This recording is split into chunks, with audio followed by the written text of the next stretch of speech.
Vambora. Para mim, algo que sempre foi muito difícil na faculdade foi o estudo da ética. Ok. E aí você senta aqui e fala comigo que você estuda metaética. Ok. O que é isso, cara? Ok. Você deve ter estudado filosofia moral, você fez direito? Sim. Deve ter estudado ética normativa. Né? Aristóteles, Kant, John Stuart Mill, toda essa galera. Filosofia moral, eu vou dividir ela em uma tríade aqui, para ficar fácil. Você tem a filosofia prática ou aplicada, no nível mais baixo. Você tem a filosofia normativa e a metaética lá em cima. A filosofia aplicada lida com questões do dia a dia. Por exemplo, eutanásia. É eticamente justificável eu praticar a eutanásia? Né? Quais são os problemas aí? Quais são os valores envolvidos? A questão, por exemplo, do aborto. Né? Então, a ética aplicada na filosofia lida com essas questões. Ética médica e por aí vai. Que são questões fundamentais. Né? Questões fundamentais e que têm implicações políticas assim, gigantescas. Né? A gente está vivendo um momento político, inclusive, em que essas questões estão sempre sendo debatidas no nosso país. E implicações normativas também. Sim, implicações normativas. Mas aí que está. A ética aplicada, ela sempre vai trabalhar a partir da ética normativa, que é o segundo nível. A ética normativa, ela não está interessada com casos particulares. Ela está interessada em te dar um enquadramento moral para que você haja debaixo dele. Entendeu? Perfeito. Então, por exemplo, a ética utilitarista, né? A gente deve maximizar a maior proporção de prazer. A gente deve agir dessa maneira. Ou seja, eu tenho uma regra aqui. Uma regra consequencialista. A consequência dita como eu devo agir. Então, a partir dessa norma, dessa teoria ética, e um exemplo do eu utilitarista, posso descer... Para ajudar Sim. o pessoal que às vezes não está entendendo. Claro, fica à vontade. É quando você dá aquele exemplo de, olha, você prefere que uma pessoa morra de câncer ou que 100 mil morram de câncer? Você vai escolher sempre uma pessoa. Tem inclusive o dilema do bonde, você deve conhecer. Isso, o dilema do bonde, Tem um exatamente. bonde vindo e na trilha lá tem 5 pessoas amarradas. E o bonde vai passar em cima dessas 5 pessoas e vai matá-las. Mas também tem um desvio com uma pessoa e tem uma alavanca. Isso. E você pode puxar. Se você puxar, você sabe que o bonde vai matar só uma. Então o utilitarista vai pensar, olha, o que você faria aí nessa situação? Né? O que é eticamente correto fazer? A maioria das pessoas, a intuição é óbvia aqui, é puxar a alavanca, né? Matar um e não 5. E o utilitarista vai argumentar que então o bem é equivalente ao bem-estar, ou prazer, ou algo desse tipo. Então você causa um desprazer menor se você puxar a alavanca. E aí você tem uma regra. A partir dessa regra, você aplica nos casos particulares. Aborto, então eu vou calcular o que vai dar maior prazer ou menor prazer. Eutanásia, a mesma coisa. Então, esse segundo nível é normativo. O primeiro é prático. A metaética já é perguntar o seguinte: o que significa moral e ética, se esses valores eles existem na realidade ou são construções sociais, históricas, humanas? Como eu tenho conhecimento desses valores? Como é que eu acesso eles na realidade? Essas são as perguntas fundamentais. De onde que vêm esses valores? Perfeito. Deixa eu te colocar uma coisa assim rápida e complementar isso que você falou. Eu estava numa discussão na sala de aula, fazendo uma disciplina no doutorado, e eu estava falando sobre a questão das fake news, né, das informações falsas e sobre o que é verdade, o que é publicado e tudo mais. E aí me questionaram, tá, mas o que é verdade? Eu falei, pô, não, aí você tá demais, porque assim... Existem ambientes para essas discussões. E essa discussão das fake news é um ambiente prático. Sim. E essa pessoa pulou do prático para pro abstrato total. Porque não é um ambiente de você perguntar... Tá, você está falando de verdade, mas o que é verdade? Não, peraí, mas eu não estou falando...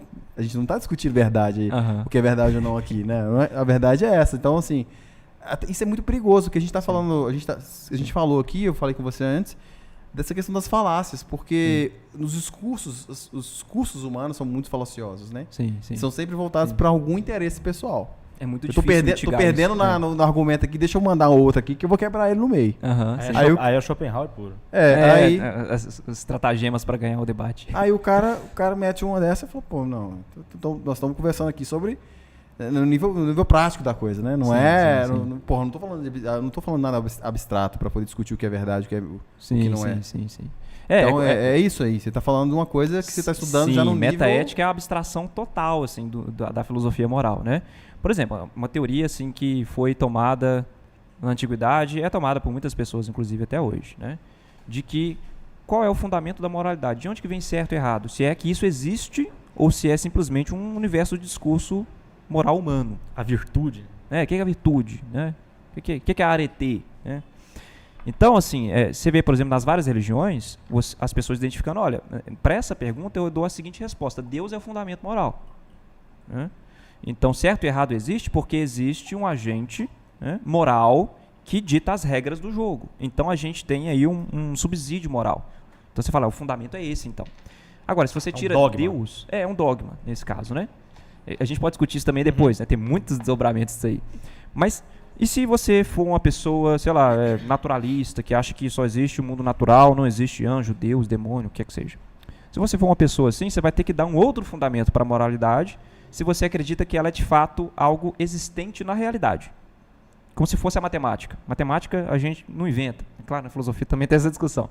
Mas geralmente a gente acredita que a gente descobre a matemática, descobre as leis da física. Será que a moral e as leis morais de certo e errado também são descobertas dessa maneira? Fazem parte do universo? Ou será que é uma projeção do ser humano? Então você vai ter que dar uma explicação para isso na metaética, né? E aí que se tudo debate, você vê que é um nível abstrativo total, né? Total. Você vai lá pra cima, vai embora. São questões interessantes. É o nível hard da viagem, né? Vai olhar, hard da viagem. Tá viajando.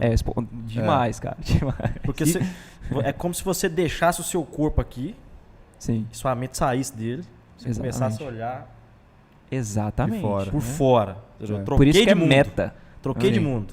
Meta significa além, né? Então, você tem a ética e você tem a metaética. Então, você está pensando a ética acima da ética. É uma camada acima, né? Sempre de interno para o externo, né? Isso. Tudo que você tiver meta... E o meu foco assim, de pesquisa nessa área, o que eu tenho pesquisado, é se a ética ela é simplesmente um subproduto da evolução. Né? O que eu quero dizer com isso? Né? Alguns autores, desde a década de 80, mais forte na 2006, 2007, começaram a apresentar argumentos dizendo que a ética é simplesmente ficcional nesse sentido. Como assim? Nós só acreditamos em certo e errado, em bom e mal, certo e errado, em valores morais, porque isso foi, de alguma maneira, vantajoso do ponto de vista reprodutivo da nossa história evolutiva. Né? Então, sei lá, seres primitivos que fazem julgamentos morais têm cooperações melhores, né? Tem a taxa reprodutiva elevada nesse sentido, é o altruísmo recíproco, a adequação inclusiva, a seleção de parentesco, tudo isso requer comportamentos que a gente considera moral, né? Que os outros animais também têm. Então, esses autores estão pensando exatamente isso. Olha, então se a moralidade ela é vantajosa do ponto de vista evolutivo, por que não pensar então que o que nós consideramos certo e errado hoje é fruto dessas disposições psíquicas que nós temos, que nós herdamos da nossa história evolutiva?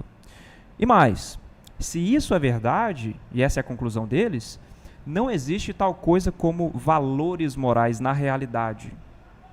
São totalmente acidentais. Se a gente rebobinasse a fita da evolução, por exemplo, a gente poderia sair com outros tipos de valores, até absurdos. Sei lá, matar a prole é moralmente correto. A gente poderia criar esses valores baseados em intuições, se fossem vantajosas do ponto de vista evolutivo, né, que a gente recebeu durante a nossa história. Então, a minha pesquisa é perguntar o seguinte: olha, será que isso é verdade? Cara? Será que faz sentido argumentar para esse caminho? Será que tem uma defesa ou não?